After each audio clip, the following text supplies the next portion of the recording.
Assalamualaikum warahmatullahi wabarakatuh. Alhamdulillah pada kesempatan hari ini kita dapat berkumpul kembali walaupun via daring. Dalam kesempatan pada hari ini kita berkumpul kembali belajar di mata kuliah Psikologi Industri. Pertama-tama perkenalkan kami dari kelompok 2 yang beranggotakan yang pertama Ismi Nur Afati, yang kedua Tianingsih, yang ketiga Suratul Fuadiyah, yang keempat Muhammad Fahmi Al-Afghani, yang kelima Sulistianingsih, dan yang terakhir saya sendiri Diastu Kurniaji. Di sini pertama-tama di sini kita akan menjelaskan atau kita akan menerangkan sedikit tentang pengertian kelompok dan tim kerja. Yang pertama, pengertian kelompok.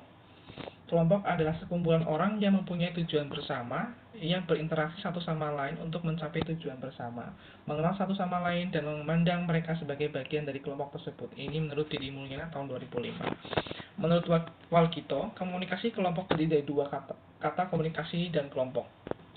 Komunikasi dalam bahasa Inggris communication berasal dari kata Latin communicatio dan bersumber dari kata komunis yang berarti sama, yakni maksudnya menyamakan suatu makna. Sedang kelompok menurut Haryadi tahun 2011, kelompok dapat dipandang dari segi persepsi, motivasi, dan tujuan, intervensi, dan juga dari segi interaksi. Pengertian kerja, tim kerja. Menurut Robbins tahun 2006, tim kerja adalah kelompok di mana individu menghasilkan tingkat kinerja yang lebih besar daripada jumlah masukan individu tersebut. Sedangkan kelompok kerja adalah kelompok dasar yang berinteraksi untuk berbagi informasi dan mengambil keputusan untuk membantu tiap anggota berkinerja sesuai bidang dan tanggung jawabnya. Sedangkan menurut Ilyas tahun 2006, tim kerja adalah kumpulan individu dengan keahlian spesifik yang bekerjasama dan berinteraksi untuk mencapai tujuan yang bersama. Tipe-tipe kelompok. Kelompok dapat berbentuk kelompok formal atau formal group ataupun merupakan kelompok informal atau informal group. Kelompok formal dibentuk oleh organisasi, sedangkan kelompok informal dibentuk oleh kawan atau mereka yang mempunyai kepentingan bersama. Selanjutnya ada tipe-tipe tim kerja. 1. Tim pemecah masalah adalah sekelompok individu yang beranggota 5-12 karyawan satu departemen yang bertemu selama beberapa jam tiap pekan untuk membahas cara-cara memperbaiki kualitas, efisiensi, dan lingkungan kerja.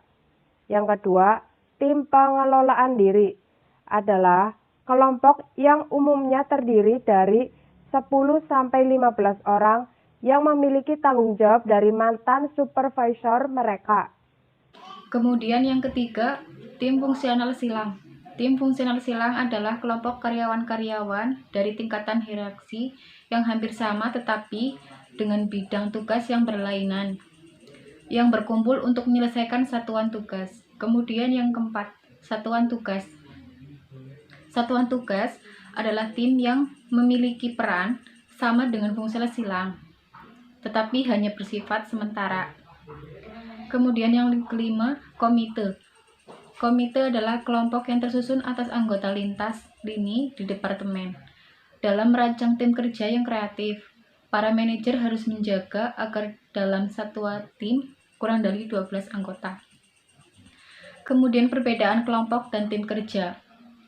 Menurut Robbins,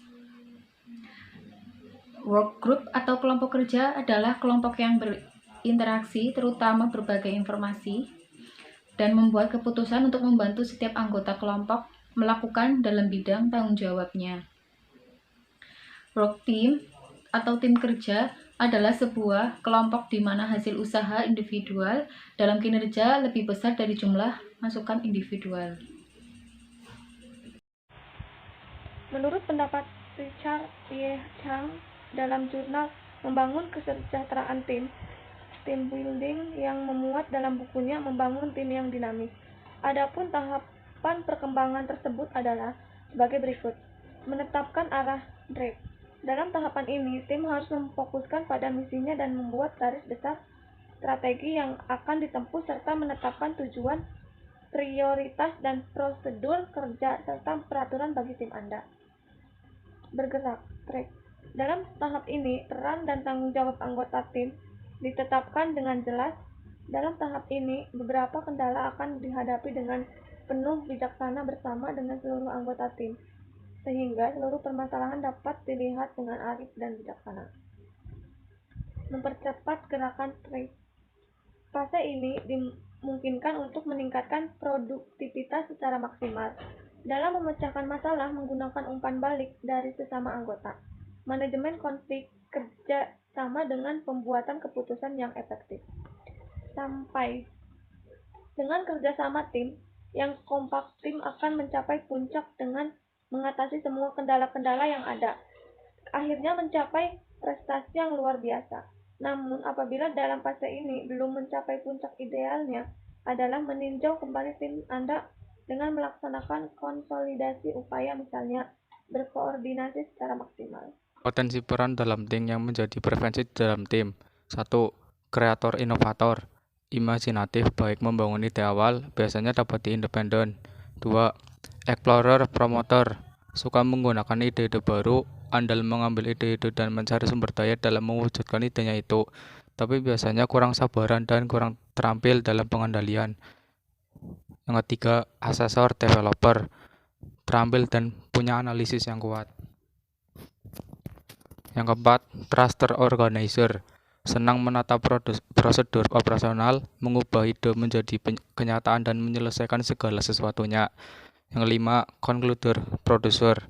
Sangat peduli dengan hasil, peran dititik beratkan pada memaksakan agar tenggat waktu dapat terjaga dan memastikan seluruh komitmen diikuti dan dilaksanakan. Yang terakhir, concluder producer.